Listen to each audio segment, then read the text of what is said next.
y'all. Happy Friday. Happy Friday. And it's Super Bowl weekend.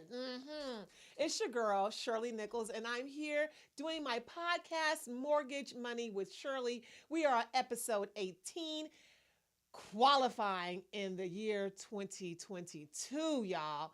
So, again, I just wanted to reach out to you all, and I hope that you're tuning in live. But if not, and you happen to be watching this replay, share this information. I have a whole podcast, this right here. This whole entire podcast will be uploaded to YouTube, Spotify. Soon I'll be getting into the Instagram reels. But listen, y'all, you can catch this Mortgage Money with Shirley under my YouTube channel, Shirley Nichols, as you're driving into work, as you're driving to the grocery store, the cleaners, the movies, that club. Listen in, tune in, bring some friends and family because this information, I know you need it. If you don't need it right now, you might need it sooner than you think, okay? And if you don't need it right now and you do need it sooner than you think, then pass it along to a neighbor, friend, family member, coworker, whomever. Somebody needs this. Why, you ask? It's because if you haven't heard, your house, your home is going to be one of your biggest investments. Yeah, it really will be one of your biggest, greatest assets investments if you do it right. All right. So tune in now with your girl, Shirley Nichols on Facebook. Also, my business Facebook page is Mortgage Money with Shirley. It used to be Clear Sky Mortgage and Realty, and I just changed the name to match all this podcast stuff, Mortgage Money with Shirley. So let's talk about it, y'all. Let's talk about credit qualifications in 2022. Very important. It's important because credit scores matter. I've talked about this to you guys, and I'm going to keep driving it home, driving it home, driving it home. Because I want you to know that your credit scores are very important. They do matter.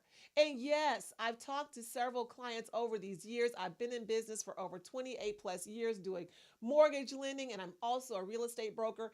Guys, credit matters. Your credit scores matter. And even if they're where you think they should not be, if you think your scores are down too low and you're trying to bring them up, guys, you can do it. It's possible. But you have to take the necessary steps to do that. Okay? What are the necessary steps, Shirley? Okay, now, disclaimer. I am not a credit expert. I am not licensed to do any type of credit repair. So don't call me asking me to do some credit repair, some credit fix it. I don't do that. But what I do is mortgage clients and real estate clients. I work with them and I try to get them qualified. And part of qualifying, credit. Okay? And over these last 28 years, I've seen just about everything when it comes to credit. So that's why I want to make sure you know some of the very basic tools and tips about your credit. Okay? Listen, first thing first, a bank credit card is different from a credit union, different from a retail credit card.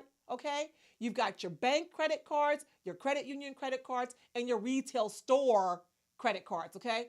These are three separate different entities. And they all rate differently on the credit report, right? So let's talk about the first thing. The bank credit card.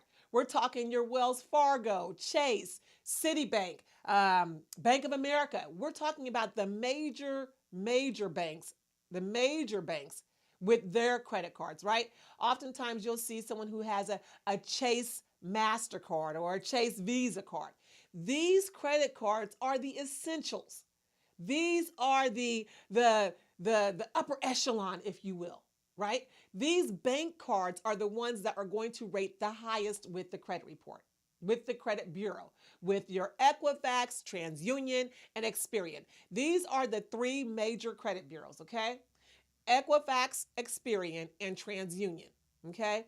These three bureaus look at your overall credit picture, and they do have ratings that are assigned to each of these credit entities, right? So you've got your Wells Fargo, BFA, the major banks and their MasterCard and Visa cards. These are going to rate a little higher than your average credit union. Okay?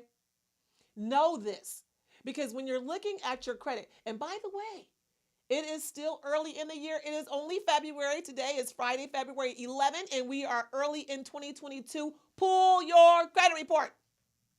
Plural. I'm sorry. Thank you. Reports. Plural. Pull them. You want to pull Equifax, Experian, TransUnion. Pull these bureaus. Okay? Do you need to pull your FICO score? I'm kind of iffy on that. You can pull your FICO score if you want to. There is an additional cost. But the three credit reportings, Equifax, Experian, and TransUnion, if you have not pulled these bureaus in the last 6 months, pull them now. And you can sign up for their free service. You get the free 30-day look or whatever have you. And then they'll say for an additional, $20 or $10, whatever it is, you can get your credit FICO scores. Do you need to know what your FICO is? I'm iffy on that because again, if you are trying to buy a house, I'm going to pull your bureau anyway. I'm going to pull it, and I'm going to pull the one that's called a tri-merge with all three credit scores, okay? So do you need to pull it yourself if you're applying for a mortgage? Again, I'm iffy on that because the scores that you pull are not the scores that I'm going to pull. I'll talk about that in another episode. But if you're not trying to buy anything and you just kind of want to see what your credit scores are, sure, by all means, pay the additional dollars and get your FICO scores.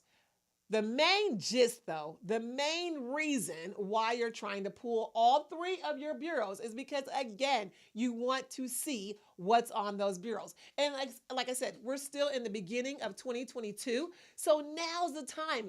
Dig in so that you can meet your year-end goals at the end of 2022, right? We all made these fabulous goals I'm taking. In the beginning of January, we all did these vision boards of where we wanted to be. So let's stay on track. If you haven't pulled your credit in the last 6 months, pull it today. Yeah, get off the podcast and go pull it. Whoa. Don't get off the podcast. After the podcast is over, after you finish listening or watching me live on Facebook, after the podcast, pull your credit reports, plural, all three of them, okay?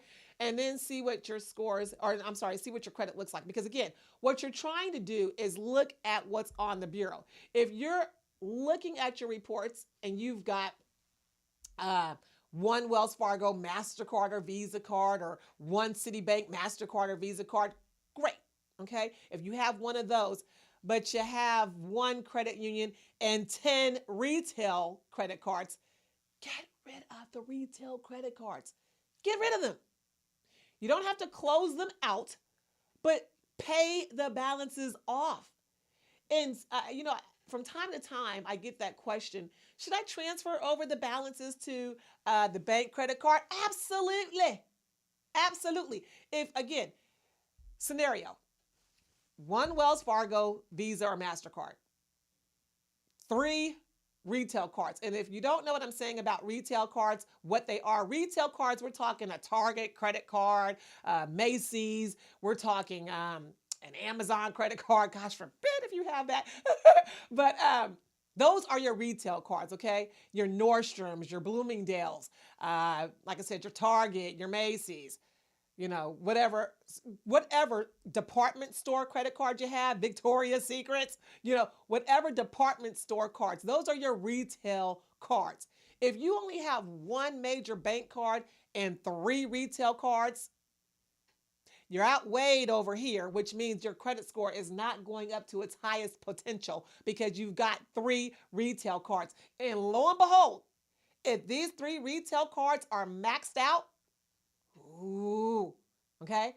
If you don't know what I mean when I say maxed out, I'm talking if on these 3 credit cards, you've got a Victoria's Secrets, the limit is $1,000 and your balance is $900. You've got a Macy's credit card and the limit is $2,000, but your balance is $1,500. And you've got Nordstrom's and the balance is, $5,000, but the limit is $5,000. That's what you call maxed out. You're maxed out. Anything over, really nowadays, 35% to 40% utilization of these department store cards. Anything over that, you're maxed out. Not good. Not good. Okay? So, again, be mindful if you have these retail credit cards, try your best to pay them off. If you can't pay them off with your own dollars out of your checking or savings account, not maybe the savings, but if you can't pay them off with your checking account or your paycheck, then maybe look over here to that one bank card, that one major bank card, and see if they'll do a transfer. Okay, a transfer of these retail balances over to the major. Okay, again, try not to close out these retail cards. Get them down to a zero balance, but try not to close them out. Here's why. Again, disclaimer, okay? I'm not a credit expert or an analyst, but I will tell you what I've experienced and worked with in the past that has worked, okay? So listen, try not to close them out. Why do you ask? If you have a limit of, again, you've got the Target card, limit is $2,000. You've got the Nordstrom card, that's $2,000. You've got the Macy's card, that's $2,000. Here's $6,000 of what they call purchasing power, right? Buying power, credit availability, right? You've got a total of $6,000, okay? When you look at the overall picture of credit depth and credit utilization and just your overall FICO score, it also encompasses your limits, okay? How much purchasing power you have. If you close out this $6,000, then you've just taken away $6,000 worth of your purchasing power. You don't necessarily want that. You want to keep building that purchasing power, okay? So try to keep these cards open, but just try to keep them at a bare minimum utilization, okay? Try not to max them out. And that's why sometimes people have to cut them up and close them out, right? Sometimes they have to cut them up. If you have to cut them up, no problem. Just don't close them out. But if you have to cut them up to get them out of your sight, so you're not walking through them all, and Victoria's Secrets has a flash sale. Come in, Shirley. Come in, Shirley. Get these 5-for-1 panties. Oh. Just keep walking or cut up that card so you don't go into Victoria's Secrets using it, all because they had a flash sale. And by the way, there's always a flash sale. Okay? I'm not trying to, bully you into not using credit, but there's always a flash sale. There's always a sale. That's why the word is so popular, because there's always a sale. There's a sale today. There's going to be a sale tomorrow. There's going to be a sale next week and next month and next year. There'll be a sale, I promise you. So cut up the credit cards if you cannot restrain from going in there using your credit cards, okay? Now, I know I'm kind of making a little light of this, but it's very serious, folks. Your credit will matter sooner than later. If you're trying to buy property, let's work on the credit score. So let's go back. Major bank card, credit union credit card, retail cards, okay? That's pretty much how they're ranking on your bureau. Major credit card first, credit union cards later, retail cards last. That's kind of the order of how your credit scores will start to increase. The more bank cards you have, and by the way, I'm not saying Capital One, not to put Capital One down, but Capital One, not one of your major bank cards. It's not, okay? So if you have a bunch of Capital One cards and you have a bunch of retail cards, try to combine that stuff over to the major bank card if you can't pay them outright with cash, okay? Try to pay them off yourself if you can. If you cannot, call one of those major bank cards and see if they'll transfer those balances over there. Now, I know I haven't touched too much in the middle with the credit union. I know I haven't really hit on that. Credit unions are their own separate entity. They don't weigh in as much as major bank cards, but the credit union is still a strong account to have, yes, and it's better than a retail card, okay? So if you have a credit union credit card, have at it, go forth. but it is better than a retail card. Okay. So now, um, episode 18, right now, we're talking about credit qualifications in the 2022. Some lenders have actually lowered their FICO score requirements. Okay. So now when you see FHA loans and VA loans, we call those the government loans, or you might hear us say the little lingo, the Govy loans. These loans now have lowered their FICO score requirement. A lot of lenders have done that. So while you're thinking, oh my gosh, I can't buy a home. Oh my gosh, I can't be a homeowner this year. I'll have to wait till next year. Call me. DM me, direct message me, get a hold of me, and I'll give you my cell phone number at the end of the show, as I do with all my podcasts. So again, my YouTube channel, Shirley Nichols, has all my episodes that have been played, and you can feel free to go back and replay those, pass them along to your friends and family, and I always have my phone number given at the end of the podcast. So stay tuned to the end, and I will give you my number. These podcasts are only 30 minutes in length. I'm on twice a month, every first and third Fridays of the month. If I miss one Friday, you'll see a video, okay? 9:30 in the morning here in California, Pacific Standard Time. So credit qualifications. What are you qualified for in the 2022? Give me a call. We'll do a pre-approval. Yes, doing a pre-approval means I will pull that tri-merge. So if you're at home and you're going, oh my gosh, I'm too scared, I'm too nervous. I still get that from time to time. I still get clients that will call in and say, I'm just too nervous, Shirley. I can't pull my credit on my own. Can you pull my credit reports? Plural.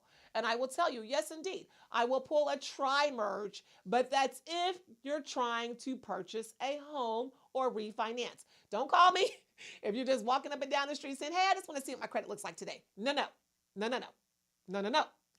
Call me if you're interested in pre-approval for a purchase, or if you want to see if it's a good time for you to refinance, okay? Give me a call about those scenarios, and I'll be more than happy to pull your credit scores, plural, okay? If you're too nervous to do it on your own. But I very strongly encourage you to pull your credit reports on your own today, okay? Even if you pulled it 30 days ago, it's fine. Go ahead. It doesn't hurt to pull your own personal scores. Okay. If I pull it, yes, you'll have a hard pull or inquiry on your bureau. You will. But it's not like, oh my gosh, my score dropped 20 points because Shirley pulled it. No. Maybe 1 or 2 points if you haven't pulled it in 30, 60 days. If another lender hasn't pulled it. Now that brings up another point. Other lenders. Yes. So how I work, and like I said, I've been doing this for 28 plus years.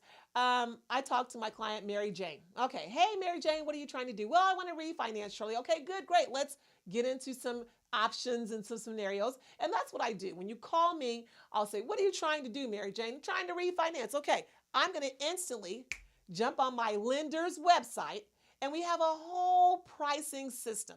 We've got a whole system that will actually, when you plug in the numbers, plug in what you want, it's going to spit out today's pricing. Yeah. It's a whole search engine that the engine just runs like flawless, right?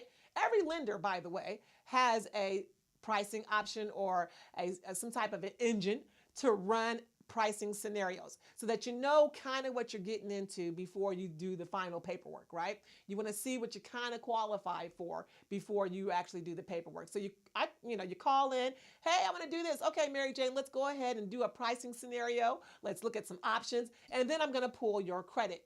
Okay. And then I'll let you know in a matter of minutes. It doesn't take long to do a pricing scenario or pricing option to tell you what you might be looking forward to doing, or it doesn't take long for me to pull your credit. Doesn't take long at all. Okay. So once you call me and get a hold of me and I pick up the phone and we're like on the phone talking, I'm going to run it while you're on the phone in minutes. It doesn't take long at all. Trust me. I've been doing this forever. I've been doing this for 28 plus years. It really does not take long to find out what you qualify for, what you can possibly get into, okay? But you need to start somewhere. And I mentioned other lenders because there are some lenders out there, or I should say some loan officers out there that will not do any type of options or pricing scenarios. They won't do anything without first asking you, what's your social security number? What's your date of birth and your address? And as you're giving it to them, they're clicking, they're typing it in, and they're running your credit. Imagine that. So before they even talk to you about your options and what you might be able to qualify, they're pulling your credit?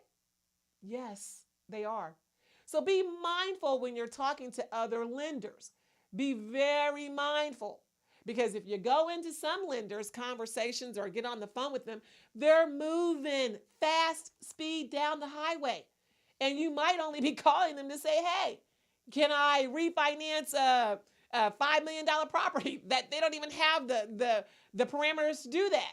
But because you called in and said, hey, I want to see what I can qualify for, there, what's your social security number? What's your date of birth? And they're typing and clicking and they're pulling your credit. And then all of a sudden you say, so can you do a $5 million purchase? They're stuck. So be mindful of talking to other lenders without getting some information. Yeah. There's an old adage that I used to hate this when people would say, I only do business with people I know. Okay. And I chuckle because there's a lot of people out there that say that. A lot of clients that will say, I only do business with people that I know. Okay. Well, that's why you do your research. You're watching my podcast, or you're listening to the podcast, you're watching me on Facebook, or you're looking at my Instagram page at Money Mortgage with Shirley. You're doing the research, so you're getting to know me, right? Okay. But you don't know me personally, and that's okay. But business-wise, you're getting to know me, and it's okay to call in because I'm not going to pull your credit in 5 seconds unless you tell me to pull it, because we've talked about your pricing options. We've talked about your scenarios and what's available to you. Okay? So again, if you're out there talking to other lenders because, I looked this person up on the internet, right? And here's Sally Susan that's on ABC Mortgage on the internet, and it says click here to apply. Stop clicking here to apply. Stop it. Stop clicking here to apply with the people that you find on the internet because her name is Sally Susan. Okay? Do a little bit of digging. Watch a little podcast. Get on an Instagram page or a YouTube channel or something and do some research. But again, credit qualifications in the 2022. So let's talk about it. We said credit, still a very major important fact. Your credit scores, still a very important major fact. You can raise your credit scores over time. You can. And like I said, even though you think your scores are so super low right now, and there's no chance I'll be able to do this by the end of the year, yes, there's a chance. But you have to initiate the steps to do so. Again, pull your credit reports, plural, all 3 of them, and make sure there's no fraudulent activity on there. In previous podcasts, I've talked about judgments and collections. I won't touch on those too much right now, but again, the major reason why you're pulling your credit report is to see what's on there. See what's on there. We've been a whole 2 years in a pandemic where a lot of stuff was happening. Fraud was one of the top tier things that was happening in the world these last 2 years. So make sure what's on your credit report should be on there. Okay? Make sure you're looking at all 3 bureaus to see, are there any judgments? Are there any collections that shouldn't be on there? Are there any delinquent accounts? Yes. If you are 30 days or if you've gone 30 days without paying a mortgage, yes, that will hit your bureau. Okay? Is that the end of the world? No. I work with clients all day long that have maybe a 30-day late on a car loan or a 30-day late on one of their mortgage loans or something of that effect. It does not mean it's the end of the world. You can still refinance or buy another property, even if you have that 1 times 30 or that one time that you skipped a month and didn't make a payment. You can still refinance and purchase. But again, these are some of the things that we'll talk about when you call me, or you DM me, direct message me. Some of these things that we need to talk about. Don't be so nervous and scared. Just pick up the phone. That's the first step, because you can still do this. You still have time. Start now. Okay. Couple other things that I've been talking to clients about over this last few days this week. Closing cost. Okay. If you're talking to another lender, if you're talking to another lender and they give you a worksheet, a calculation, a summation of what their fees are going to look like or their closing costs are going to look like, do understand that is not a loan estimate. What we call an LE or a loan estimate is very crucial to have in this business. Once you are handed a loan estimate, this is pretty much what your fees are going to look like. There's not too many fees on there that we can change or alter or edit or do anything with without paying for them ourselves. Okay? We give you an LE or a loan estimate, you can pretty much bank on this is what you're going to be looking at for your closing cost. It's not a worksheet. It's not a worksheet or a summation that says, oh, yeah, well, your appraisal is going to be about $400 to $700. That's not a loan estimate. A loan estimate is going to say your appraisal is going to be $550. So know the difference when you're calling lenders and they're going to say, oh, yeah, I can give you a worksheet of my fees and closing costs. I can give you that. Be mindful. That is not something that is going to stick like a loan estimate. I give my clients loan estimates so they'll know, hey, here's what it's going to cost you. Okay? Now, let's talk about that. It is tax season. Tax season is upon us. Your personal tax returns are due April 15th. For all of you all who either own a home, an existing home right now, or who have purchased a home last year, get out your closing statement. Oh, what's a closing statement, Shirley? It's that long sheet of paper. It might be an 11 by 14 or it might be an 8 by 10. Get out that sheet of paper and right across the top, it's going to say settlement statement. That's what the header is going to say. Settlement statement. Get that sheet of paper out. Look at the column that says origination or points. Or it just might say origination / points. You can write that off on your taxes, guys. Yeah. Newsflash. That dollar amount, that origination / points or points, whatever they call it on that line, it's either going to say one or two things, origination or points. That line item on your settlement statement, that number, take it to your tax advisor or your tax accountant or your accountant or your bookkeeper. Take it to whoever does your taxes. Yeah, because that number, they're going to write it off on your taxes. You can deduct that amount. And that interest per diem or the per diem for your interest per day, that's on your settlement statement as well. Now, that number is probably only a few $100, maybe $200, $300. It should not be a whole lot. But that number, it's interest. Write it off. Deduct it on your tax returns. Okay? For all of my clients last year, by now, you know I've talked to you about your settlement statements, so you probably already have them. And if you haven't, if you can't find them, you've probably already called me and I emailed it over to you. So the settlement statement doesn't take long. If you don't have it, don't worry. Call your lender, call your loan officer, whoever did your loan transaction, your mortgage transaction last year. Call them up and ask them for that settlement statement. And they all know what it is. They know what we're talking about. Just say, hey, gonna file my tax returns. Can you send me over that settlement statement? Because Shirley over at Mortgage Money with Shirley said I can deduct it, and you can. You can. Those are tax deductible points that you can certainly write off on your taxes. Now, another thing for you who have not done any type of mortgage transactions last year, but you own your own home, every year you're gonna get a 1098. A Form 1098. You're gonna get that from your lender. And your lender is going to send that to you.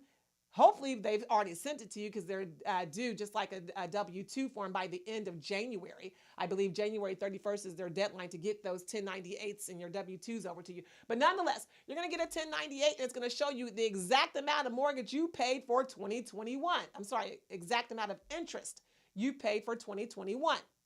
That 1098 also needs to go to whomever does your taxes, okay? If you're doing your own taxes or if you're doing H&R Block online or TurboTax online, whatever you're doing, get your settlement statement out, and get the Form 1098 out and write these interest dollar amounts off. Deduct them. Okay? They're tax deductible. Might as well use it to your benefit. Okay? So make sure you're doing that. That's my tax tip for you. That's my tax tip for you. But the overall reason why I'm talking about it's tax time and I want to talk to you about your taxes is if you have not filed your 2021 tax returns that are due in April, if you have not completed them and you want to buy a property this year or you want to refinance a property this year, call me. Call me before you do your taxes for 2021. Before you file your taxes, give me a call if you plan on doing any type of mortgage business this year. Okay? Especially the self-employed clients. Okay? Self-employed clients, call me. If you own your own company, you're self-employed, call me if you're trying to do mortgage lending this year. Call me before you do your tax returns. I've got a little bit of information we should be going over. That's probably going to be helpful. Okay? So let's do that and work together. So now, credit qualifications. FICO score requirements have dropped a little bit for the government loans. Get your FICO scores up. You can do that. You've got time. Assets. It's there's so much that we can discuss about assets. I'm not sure we need to do that only because it's not like it used to be. Let me just say that, right? Your assets do play an important part when you're buying a property because there's lots of programs out there. If you do VA lending, it's 100% financing, although you do need some assets or monies to have for your closing costs. FHA, it's 3.5% down payment. So you do need some assets or some money set aside for closing costs. Your conventional or conforming loans, you've got a 5% down. Well, let me go back. You actually have a 3% down payment program, a 5% down payment program, 10, 15, 20, and 25, and on and on. Okay? But there are conventional loan programs for purchases that go as low as a 3% down payment. Okay, so when we're talking about assets, just think about what it is that you're trying to do. Are you trying to buy a property or refinance? If you're trying to refinance, don't worry so much about asset requirements these days. We'll talk a little bit about that later on another podcast. But again, qualifying for a purchase of a property, of a new property or an investment property may not be as difficult as you think. It may not be. Call me. It's Shirley Nichols with Mortgage Money with Shirley. I'm at area code 818-720-7575. You're on live now. You're tuning in live now, or you're watching my replay. It's Mortgage Money with Shirley, my YouTube channel, Shirley Nichols. Tune in, guys. Invite a friend because I'm throwing out these tips. I'm throwing out these tips and education at you twice a month. Or like I said, if you catch the replay, you can listen anytime. On your way to the dentist, on your way to the grocery store. Tune in, tell a friend. It's Mortgage Money with Shirley. And I hope you guys have a great Super Bowl weekend, and I'll see you next time. Take care. Why your loan wasn't approved, or when your loan was approved, what to do next? Tune in live to Mortgage Money with Shirley, and I'll go over all the guidelines and the interest rates and the things you need to know about to have a successful, smooth closing. Mortgage Money with